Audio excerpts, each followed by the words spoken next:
সাবেক মার্কিন president Donald Trump ২৩টি দেশকে প্রধান মাদক পরিবহনকারী উৎপাদনকারী দেশ হিসেবে ঘোষণা করেছেন। এই তালিকায় রয়েছে ভারত, পাকিস্তান ও মায়ানমার সহ আফগানিস্তান, বাহামা, বেলিজ, বলিভিয়া, চীন, কলম্বিয়া, কোস্টারিকা, ডোমিনিকান প্রজাতন্ত্র, Ecuador, El Salvador, Guatemala, Haiti, Honduras, Jamaica, Laos, Mexico, Nicaragua, Panama, Peru এবং ভেনেজুয়েলা। এই ঘোষণা আসে 15 সেপ্টেম্বর মার্কিন কংগ্রেসে জমা দেওয়া 2026 অর্থ বছরের জন্য রাষ্ট্রপতির মাদক সংক্রান্ত নির্ধারণ নথির মাধ্যমে। তথ্য নিশ্চিত করেছেন মার্কিন পররাষ্ট্র দপ্তর। তবে পররাষ্ট্র দপ্তর স্পষ্ট করে বলেছে, এই তালিকায় থাকা মানে এই নয় যে সংশ্লিষ্ট দেশগুলো মাদক বিরোধী লড়াইয়ে ব্যর্থ।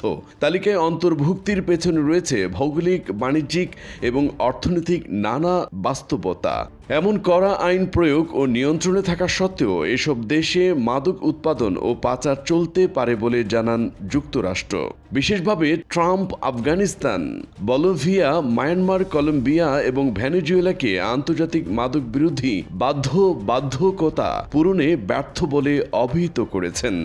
এছাড়াও চীনের প্রতি আহ্বান জানিয়ে তিনি বলেন, নাইট্রোজেন ও ম্যাথাফেটামিনসহ বিভিন্ন সিনেটিক মাদকের প্রবাহ ঠেকাতে আরও কঠোর ও কার্যকর ব্যবস্থা নিতে হবে এবং অপরাধীদের বিচারের আওতায় আনতে হবে। মার্কিন পররাষ্ট্র দপ্তরের মতে, আন্তর্জাতিক অপরাধ চক্রের মাধ্যমে ফ্যান্টানাইল সহ বিপজ্জনক মাদক যুক্তরাষ্ট্রে ছড়িয়ে পড়ার সৃষ্টি হয়েছে।